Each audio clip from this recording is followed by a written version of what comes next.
We are going to do some reading today. I'm going to read you a book, and it's a pretty cool book. It's called Warm Weather. Worm, not warm, worm, like the little worms that are on the bottom of the front cover. So you can see from this front cover that this story is taking place during a rainy day. You can see all the rain coming. And look what's happening to the worms at the bottom. Looks like they're starting to come up out of their holes. So this book is written by Jean Taft. She is the author. She wrote the words. And it's illustrated by Matt Hunt. Matt Hunt is the person who drew all these awesome pictures.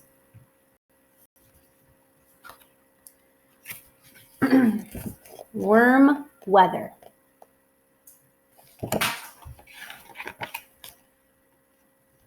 And this book is dedicated for Jean Taft's mom, who brought us on walks in all types of weather.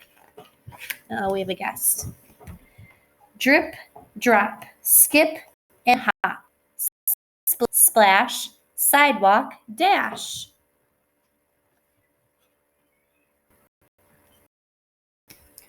Worm, worm, wiggle, squirm. Warm weather. So you can see underneath, you can see above where the people's feet are walking on the sidewalks, and you can see down below where the worms are in the dirt. Coat, hat, rain goes, splat.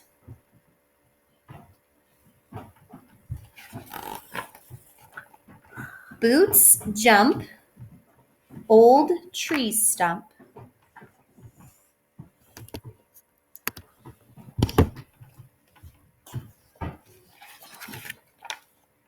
Big stump, puddle swamp.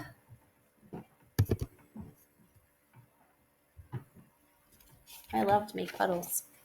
Mud, stop, belly flop. Almost. I love this page. Look at the little boy. He's about to make a big belly flop in all the mud, but you can see some hands coming out in the background.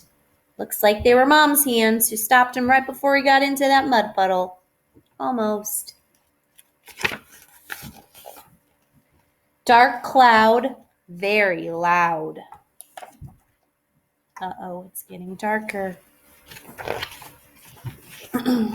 Bright flash, thunder crash.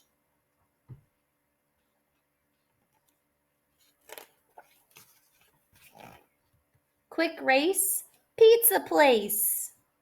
So they're out in the rain again, but they're running to the pizza place to get some dinner. Drip dry, pizza pie. So they're still a little wet, but they're inside now. Warming up. Sun pops, drizzle stops. You can see all the clouds starting to disappear. Birds fly, rainbow sky. We learned that rainbows like to come out after it rains and the sun starts to come out again.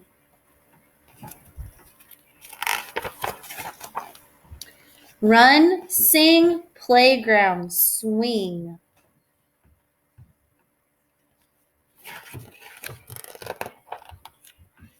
Worm, worm, wiggle, squirm. So the worms are going back after the rain. It's warm weather. Do you notice all the little worms by them? Oh, it's pretty cool. Okay, so in warm weather, there are lots of sensory words, and I'm going to talk to you about what sensory words are. Well, authors use sensory words to tell story details. Sensory words tell how things look, sound, smell, taste, or feel. So we're going to look at, I made some note cards for us with the senses. The first one I have is look.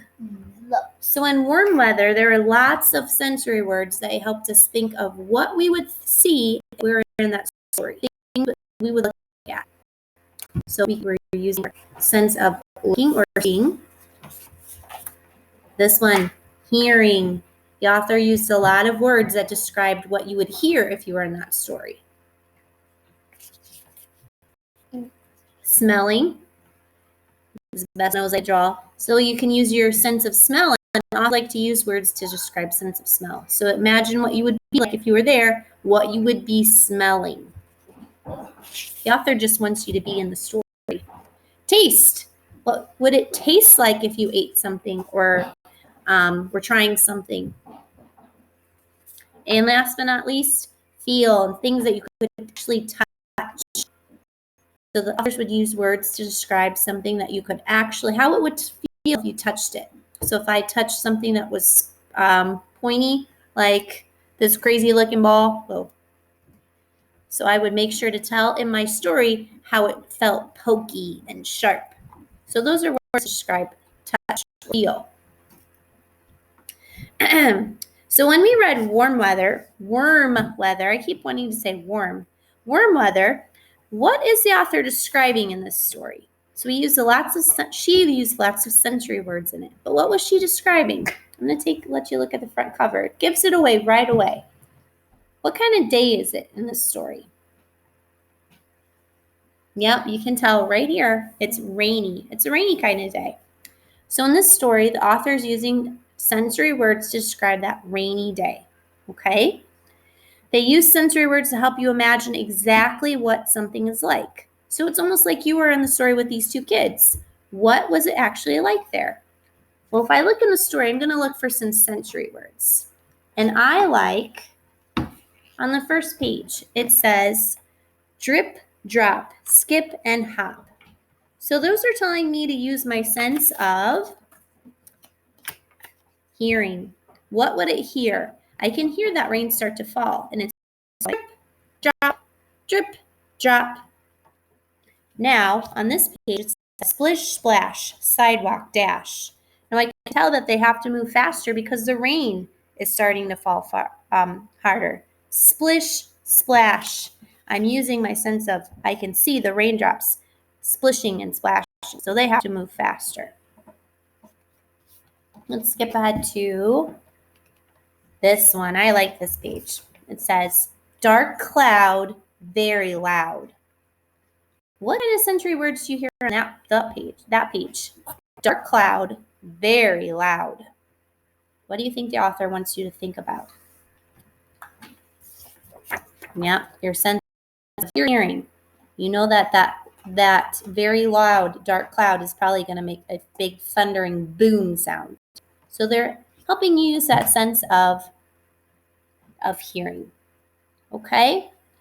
So I want you to, today, all you're going to do is work on your Google form. You're going to go on and you're going to tell what your favorite part of the story was. So maybe you really liked when the worms started to appear underneath people's feet. Maybe you like the dark cloud or that beautiful rainbow that came out after it was all done raining. Where did it go? One more. So I just want you to tell me about one part of the story that you really liked. Well, tomorrow you're going to use these sensory words and try to think of ways that the author used the sensory words in this story. If you need help, you can always come back to look at this video to help you with these sensory words.